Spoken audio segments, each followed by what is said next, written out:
Field kicker had ever made one over 40 yards in Lambeau postseason history until Lawrence Tynes hit from 47 in overtime. 23-20 the final in the second ever NFC Championship OT, and Tynes doing so after missing his previous two kicks, including the one that would have won it in regulation. Hey, how are you, folks? Jason Horowitz, NFL.com's Pat Kirwan, CBS Sports' Charley Casserly, with you breaking down on the Subway NFL postgame show. And wow, talk about a game that was fantastic way to finish the the postseason before the Super Bowl. And Charlie, the team that played better in this game won the football game. But what did this? Talk about the decision by Tom Coughlin to go for the field goal after Tynes had missed the previous two. Yeah, that's a tough one now, is he'd already missed two, and he looked worse on the second one, 47-yard field goal. But probably the thinking is, hey, we have a chance to win it on this play. Hey, let's go try it. And he did it, and give Tynes all the credit in the world. Yeah, he certainly did whatever you want to say. He sucked it up. He made it, but wow, what a kick by Tynes. Meanwhile, 10 straight road wins for the Giants, all the way back to Week 1.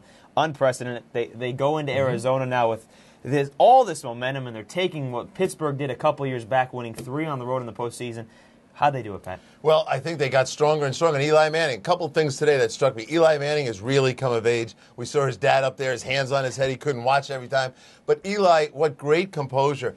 It was driving Charlie and I crazy as the clock would run down to 1 second every time. But in general, this guy played a tremendous football game on the road, and those receivers were beating the press coverage. The advertised Green Bay Packer press coverage that was going to shut down the wideouts, Eli was able to put the ball in there quite a lot. It was really impressive. Yeah, it certainly did. He didn't look like the quarterback that was rattled. Charlie, it was Brett Favre, and you said to me during the game that you thought the weather certainly affected the Packers' third coldest game in NFL history. How so?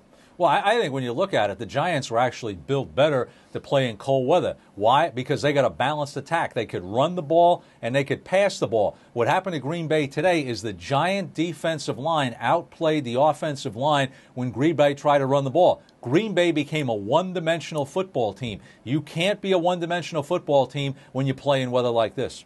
And Steve Spagnuolo did a great job. Early in the game, a lot of heat, a lot of those fire zone blitzes. Charlie and I are watching as the third quarter came, the fourth quarter came, less and less. And at one point in the fourth quarter, Green Bay continued to put the extra man in the backfield to block the fire zone blitz, and they didn't use it. They played coverage, and they forced a few of those interceptions that they needed to win this football game. This was a game that was certainly one where the other team took advantage of mishaps. The Giants had a lot of them, the 2 missed field goals, the interception in which R.W. McQuarters then fumbled the football, a touchdown called back on a holding. But the Packers were the ones that at the end made the critical mistake more so than the Giants. Brett Favre did not look like Brett Favre had all season. Brett Favre had maybe the worst game he had all season.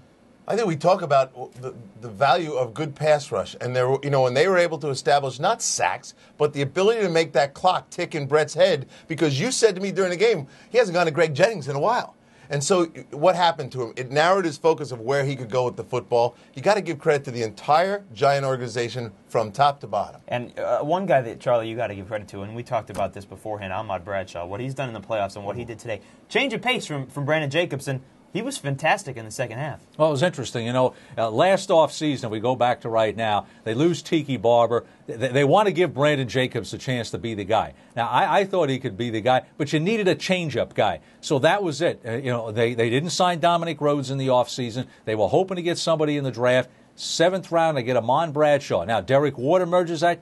And then here comes Ahmad Bradshaw. And I'll tell you what, not only is a change of pace guy, he makes people miss in the hole, which that's probably the most amazing thing today is his ability to do that. But great change of pace. But again, the balance and the ability to run the football, to me, makes a difference in this ballgame for the Giants. They had more than 100 yards more on the ground than the Packers did, who just had 28 yards rushing in this ballgame, folks. So it's the Giants and the Patriots for the Super Bowl in February 3rd, and we will be there on CBSSports.com to have complete coverage. We will see you down there. Giants still have never lost an NFC Championship game. It's been a great season up here, and there is an NFL preview, a Super Bowl preview on CBSSports.com. Just click on the link right under this one. For NFL.com's Pat Kirwan and CBS Sports' Charley Casserly, I'm Jason Horowitz.